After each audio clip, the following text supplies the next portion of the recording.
Where's that bell end? That mangy mud he never won in his other reviews that he's going to review this game and doesn't even do it. I'll show him right now. Oi! What?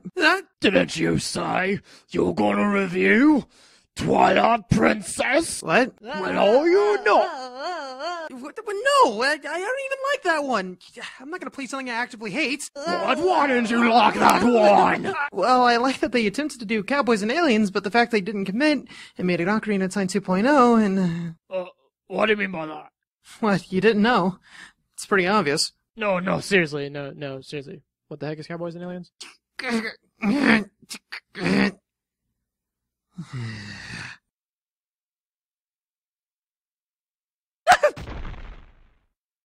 Oh. As stated before, I'm a huge Zelda fan. It's my favorite video game series, well, ever. What also has been stated before is that I don't like all the Zelda games in the franchise.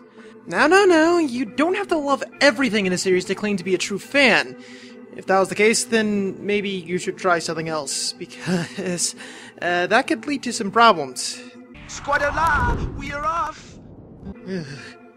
Not all the games here are gifts from the four goddesses themselves. I will say that this is a case of to each their own here, but I still feel like I need to address some of my issues with this game. Before you go too crazy in the comments, I took the time to do a 100% playthrough to see what all the game has to offer, so this is as honest as it gets. Fangirls and fanboys, get the bonfires ready, and if you haven't played the game yet, spoilers are abound in this one. Let's review Twilight Princess.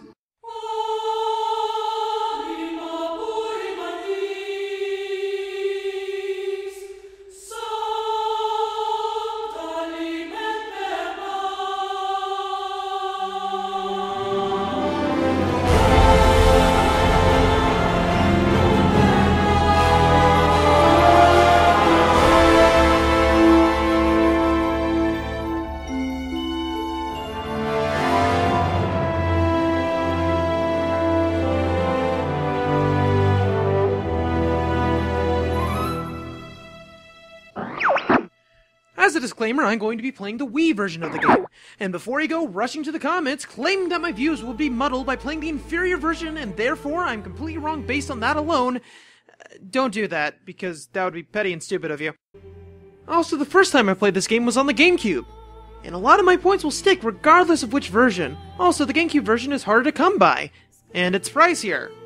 I also animate for a living, so of course I have no money, you know, like, at all. Like, I'm broke. Like, I need a job.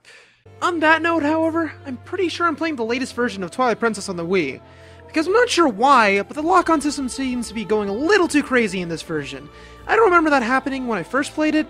It must be a side effect of making edits to the code, so hackers couldn't install Homebrew with it. But whatever. There are a lot of things I have issues with, but I guess it has to do with, realism!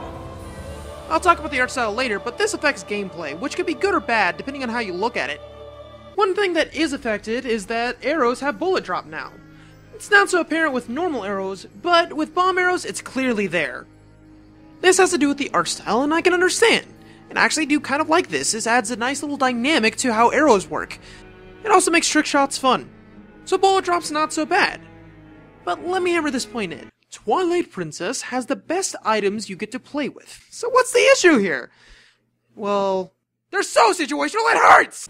The ball and chain is a powerful tool that you can wreck things with. The problem is you're so slow that you can't do anything tactical with it, so you only have to pull it out for when you need it to destroy ice monsters that block your way. The claw shots, you get 2 of them, 2! And are they as good as the hook shots of the past? No. You can no longer attach to wooden things, chests, torches, or anything fun. Only targets and vines, and I guess chain fences, but they don't really show up, like, ever, so, yeah. The spinner! This thing's amazing! Like the best thing ever to happen to Zelda! It's so fun to use when you get to use it, and I thought this would be a saving grace for this game when I first played it. But no! You can only use it on rails, so you're forced to use it in certain places. I can't mess with this at all anywhere in the overworld aside from 3 places. My god, such a waste of an amazing item! The minion rod's the same way. You get to use it to control a giant statue that destroys everything in its path. It's literally the best item in the game, but it becomes useless outside of its dungeon, much like the spinner. Why? Why? Why make such awesome toys and then make them useless in the overworld? It makes no sense! Of course you can use it outside the overworld. You have to move hoodooed statues to get sky characters, to get to the next level. Duh! So you can use it. I don't know what you're talking about. Twilight Princess is the bomb, man! Ah, yes. Because having the ability to move a block that does nothing to the side ever so slightly just to get a character in a dead language just screams entertaining gameplay. Oh wait, it doesn't! The only items you're going to be using for this whole adventure are the bombs and the bow. That's it. You have all these useless items that do not see the light of day ever after the dungeon they're from. Okay, so the items are useless. Cool, but useless. But there are other things I need to cover, right? Something I've been reluctant to talk about. The horse, obviously. I guess it's okay. I like the fact that I have more options on the horse than I did in Ocarina of Time, and I guess Majora's Mask, but then again, who uses the horse in Majora's Mask, honestly? Combat is stiff, a little awkward, and kind of really not fun at all, but it's not like you're going to be using the horse much anyway, because summoning this thing is a pain to do. They have this stuff called horse grass that you can use to summon her whenever, but it's very hard to find from time to time. Make means to say screw it and roll instead. You do eventually get an item that lets you summon her wherever, but this is after you gain the ability to become a wolf and warp on the fly, which the wolf is mobile enough that it replaces Epona pretty much completely. Poor girl. You also get this before the third to last dungeon in the game, so it's a little late to be giving you something like that, I feel. But it's because of storyline reasons, so you know, f*** it. Speaking about the wolf, a thing to note about Zelda games, they all have gimmicks to them.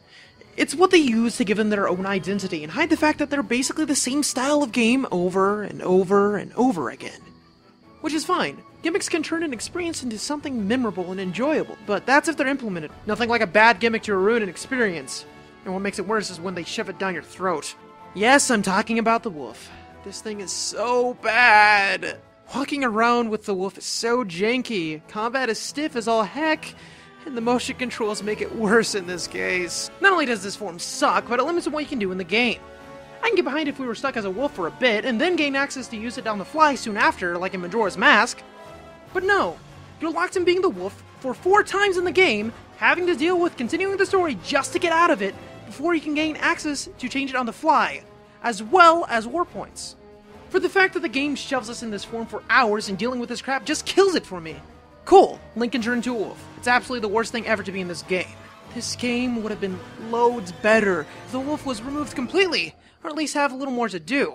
And before you ask, much like the items, it's super situational when you have to use the wolf.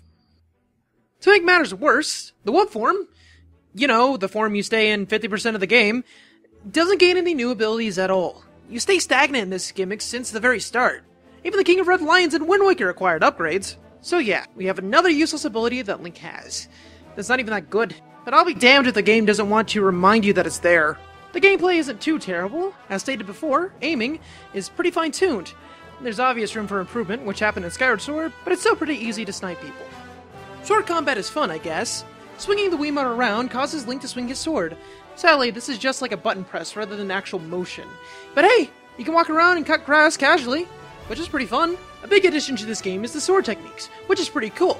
We have the returning reaction attacks from Wind Waker, which is an unlock now, but hey, you can do them whenever now, instead of waiting for a QuickTime event. A few new ones, like a shield bash that is satisfying as all heck, when it works. This is the Follow the Wii version, not the GameCube one. And a move that when Link unsheathes his sword, it does massive damage against baddies, which again, it's random when it wants to work. This is what happens when you have one button that does everything, kiddos. There's also this finishing move that causes Link to jump stab on fallen enemies and end their existence. And my god, is it brutal. Also, if you kill a large bad guy and sheathe your sword soon after, Link will do this cool taunt after his kill. Show off. So the game has some high points, and some very low points, and sadly this holds true for the boss battles.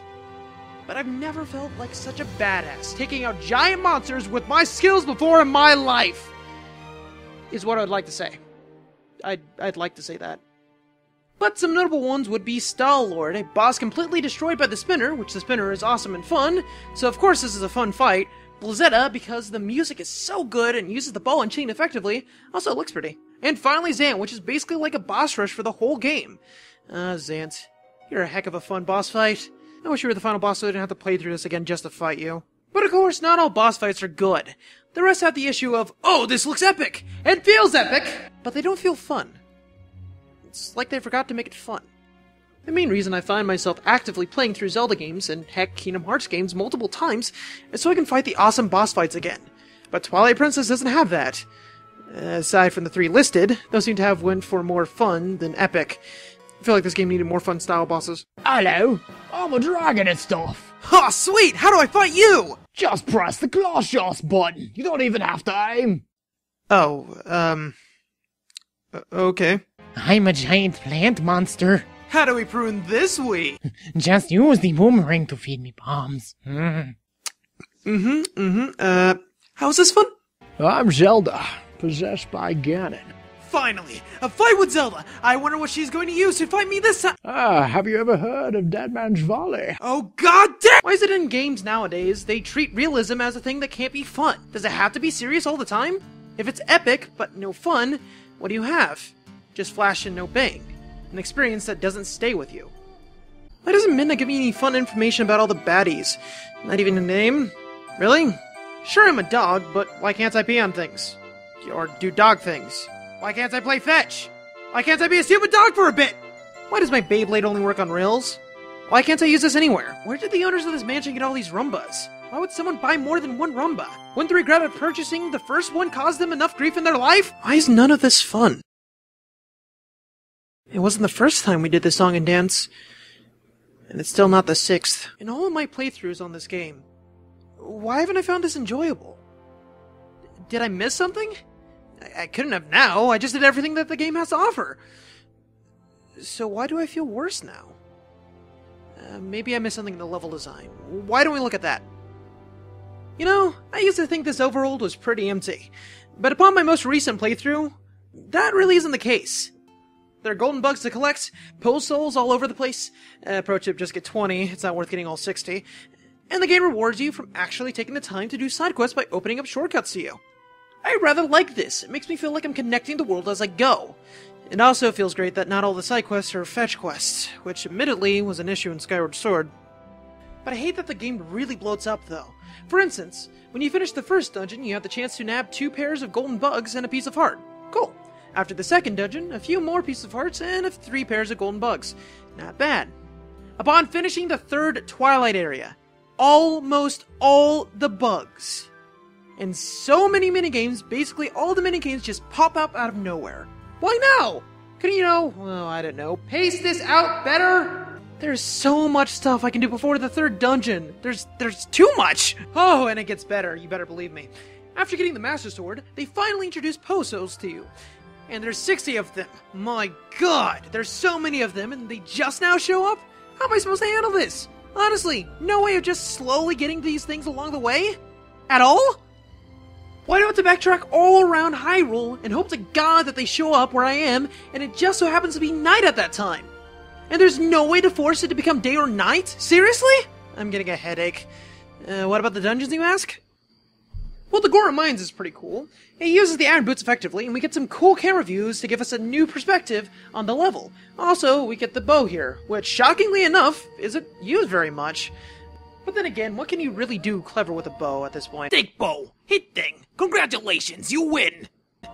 Gerbers Grounds is really neat. The first portion drags on for a bit, but it really picks up after you get the spinner. It's like an amusement park ride. I really enjoy the Temple of Time. I feel like it's the best temple in the game. Getting around the level and using the minion rod is extremely fun. And of course, the Fun Police decided to come along and take that power away from me. But of course, there might be some shine to this game, but it's still very, very rough around the edges. The Forest Temple is nothing to write home about. It's kind of sluggish because climbing up vines is a hassle in this game. Just watch.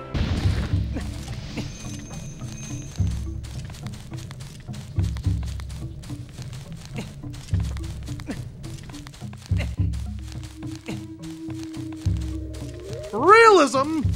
It's also probably the simplest first dungeon I've seen yet. And it's just boring. But hey, look, monkeys! Monkeys are fun, right? I fucking hate you! Snowpeak Mansion is kind of annoying to travel around. It has this gimmick of physics-based platforming, and it's really hard to gauge how far Link can jump in this game. Maybe it's because I wear glasses. I never was really good at this type of stuff anyway. Also, dealing with White Wolfos is a pain. They just won't stop. Oh god. Also Rhombus, why are there more than one? Twilight Palace really sets the mood, which is cool, but it doesn't mean it isn't frustrating. You not only feel rushed to get through it, because a Wallmaster is hunting you down all over the place, but you also have to figure out how to get out of the room again. There's also these dark patches that can turn you into a wolf. God damn it! The city in the sky is just, I don't even... It's just a lot of waiting and dealing with the wind. Also, what are these? Really, what are these? And why do they haunt my dreams now? Lakebed Temple. You want to talk about terrible water levels? Look no further. You're gonna get lost here trying to figure out where to go. It's a hell of a maze. Also, you're greeted by the most ridiculous thing in the game here. Look at it. You get to kill that. I mean, it's super simple, but come on, just look at it. It's so silly. Let's switch gears here and talk about the other things that the game likes doing. Hey! Do you like mandatory minigames that are frustrating and do not work with established gameplay? Of course you do! Now this is a problem I have with most games. I actively hate minigames that have nothing to do with established gameplay, and making things mandatory is just the biggest middle finger a developer can give to you. The thing that was so great about early Zelda games was that all the minigames were made based on established game mechanics to test your skills and reward you with upgrades normally for the game mechanics it was based on. The N64 Zeldas is a perfect example of this. So why? Why do they force you to do this stupid puzzle thing to get the Master Sword? Really? I just did an annoying ass event like 5 seconds ago with Skull Kid. Why do I have to continue to jump through hoops? Also, this minigame! It sucks! Burb, no, don't. Burb, please, no! No more trick! Off a cliff! Now, I will admit it's a personal gripe of mine, but come on, you have to agree with me on this one that it's kind of bullshit. My god. This is becoming more and more venting than I thought it would be. Something good to balance this out so it doesn't sound like I'm completely signing this death warrant. Set pieces! This game is really good about doing that! Twilight Princess has a spaghetti western approach in its themes. Well, more like cowboys and aliens. More on that later. But due to this, you get some cool action scenes to have fun with in the story. A battle with a guy on a bridge, which you fight him twice on different bridges each time, but he was a cool rival character, trust me. Protecting a caravan from raiders. Walking into a ghost town to have a shootout with a bunch of outlaws.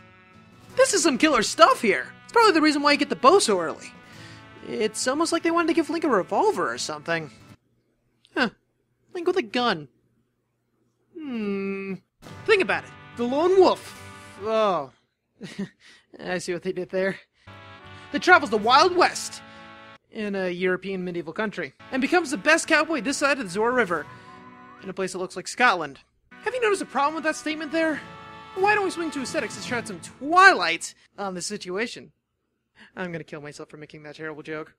As stated previously, this game is supposed to give off the feel of an old Western movie. And it would have pulled it off if they completely committed. The problem is, as much as this game works in a Western setting, the classic Zelda themes, which are rooted deeply in the medieval culture, that are for some odd reason, in this game, just clash badly with the Wild West themes. It doesn't work. Couple that with the alien-looking Twilight, and you have a game that's suffering from quite the identity crisis. Now, Cowboys and Aliens would have been fine if they fully went for it. And I'm not talking about the movie. Cowboys and Aliens has been a concept way before that. Though I will admit, traveling through a bleak desert with a few green prairies might not look the best, but hey, wait, we did do that. Huh. Why is there a castle there? I feel like that a lot of places that hit the mark best has to be Kakariko Village, Gerudo Desert, Ordon Village, and the Hidden Village. Hyrule Field looks like the Wild West, save for the stone bridges. I just kind of feel like that they wanted to make a completely different Zelda game. Then they had to convert it to a sequel to Ocarina of Time at the last minute. It probably explains a lot of the bull that happens in the game, actually. The Twilight Realm looks awesome.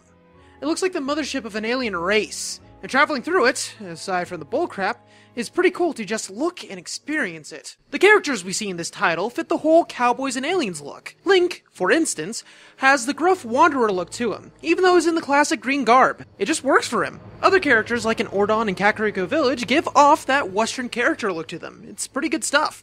The Twilight enemies look otherworldly, almost alien even. They really give off that sense of invaders from another planet, which is pretty cool. But Hyrule Castletown just kinda destroys this theme. Most NPCs that are walking around look like rich noblemen. And even the guards look very fantasy-esque. It's basically just a sore thumb saying, hey, this is a Zelda game, so this needs to be here. This whole town is completely out of place. It has no business being in this world. It goes against everything they wanted to do artistically. Agatha, who lives there, actually would look more in place over at Kakariko Village. She looks like one of those saloon song girls in her getup. In fact, there are a lot of unused buildings in Kakariko Village. I had a feeling that this place was originally going to be the main town that you spent most of your time at. But no. Since Castletown had to be a tumor, better make that the main place you go to. There's a bar in Castletown! Just put it in Kakariko, it's much better there! A major highlight of Twilight Princess, though, has to be the music. It really sets the mood for that western feel for most events. Heck, Link gets his own cowboy theme that shows up in the music from time to time. The music while in the Twilight Realm is great. It's odd and abstract and, again, very alien. Also, trumpet birds add to the music if you fight one. Trumpet birds are amazing. A lot of really great themes here. Now, I think a major problem with Twilight Princess is that it's not pretty. I feel like the underpowered ability of the GameCube is to blame for this one. However, realism in games really caused the game to look more dated, rather than standing the test of time. Another problem with realism is that gameplay can't go wacky or crazy. It has to stay at some believable sense, causing it to leave things to be, well, boring. Also questionable. Where does the morning star go? How am I walking normally now when earlier I clearly was overburdened by it? You know, questions that won't be raised in a game like Ocarina of Time. Why does he stop being weighed down from the iron boots when he takes them off? Because it looks like a Chinese cartoon, idiot! Oh, that makes sense. This also causes block puzzles to not being able to be reset in some conventional way. So you can't really set these things up in a way where the player can't mess up at all then, huh? So yeah, sadly this realistic look that a lot of the Zelda fanbase wanted, except for me. I was fine with Wind Waker when it first came out, but I've always been a fan of cartoons and anime because, well, I'm an animator, so what do I know? Caused the game to suffer. Fanbases can ruin things. I mean, look at Sonic. Seriously, poor guy. Now to round this off, I feel like my last gripes would be on the story. Now I will say this. Story doesn't really matter much to me.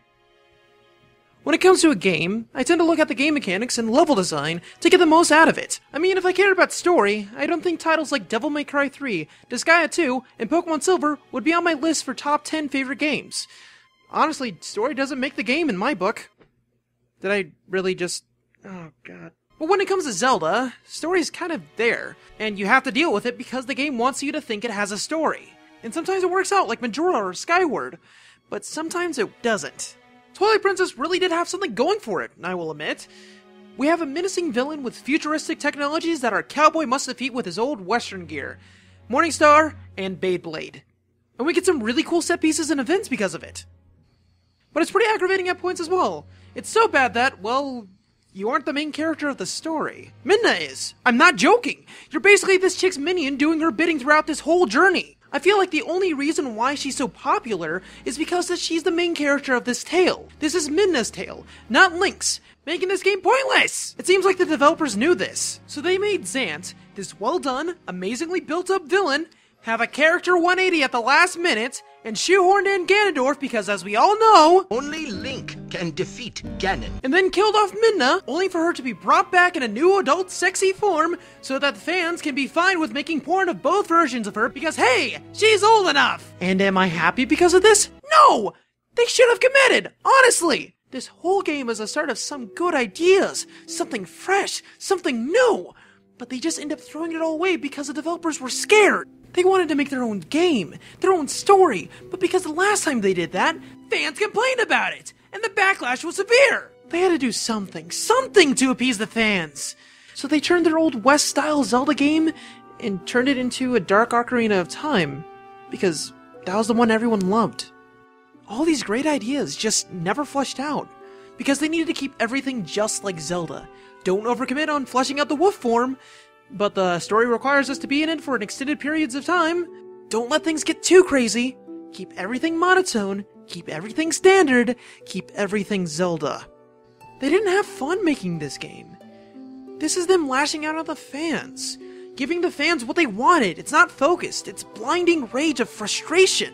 It's like the game's ripping out the souls of the people who made it. And it made this game, well, soulless. It's something we've been seeing for the latest Mario games, and in Link Between Worlds. I'm seriously worried about Zelda Wii U at this point. I mean, Spirit Tracks and Skyward Sword were fun. They had so much love and care put into them, and what made them great is that they were trying to do their own thing. But again, major backlash came from these as well, because, well, fans just want things to feel like Zelda.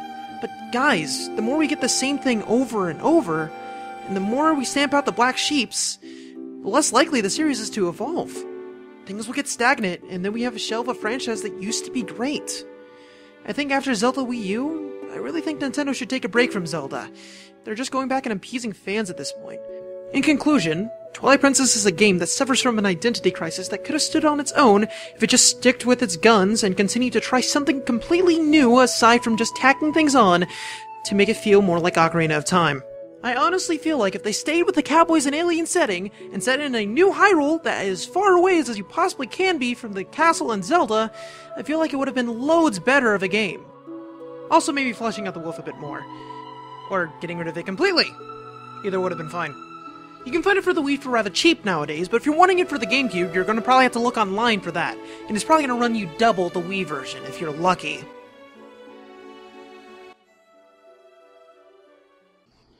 Hey guys, thanks for staying to the end of the video. So yeah, this is my last review, or my last half of mine, for a while now. Probably forever, I don't know. It's because I don't really find it fun anymore. I just gotta go through all this hoops. I gotta record paragraphs upon paragraphs with my voice. It annoys me. I have to edit this all together. I gotta record the footage. I can't game talk with friends anymore because I get really too critical and they hate that. And it's just crazy. If you guys are here just for my reviews, I'm sorry. I'm probably done with these for good. I will ask for you guys to consider checking out my actual animation stuff, or my other original content that I plan on doing for this channel, because the channel moving forward is going to be an animation thing. But if that's not your cup of tea and you're only here for the reviews, I understand if you want to unsub if you are here just for that. You will be missed, though. And I thank you for your time and supporting me throughout, this whole time. So thank you. And for the people who are starting to stick around, just for little old me, thank you for that. Some more stuff is coming down the pipeline, some more cartoon stuff, maybe a new series to replace Half of Mine. That's actually fun to make. Who knows? Ooh. But I got some really cool stuff coming your guys' way. Just, like knocking it down the pipeline. So I hope you guys enjoyed this video, and I'll see you whenever my next video's up. Alright. Take care.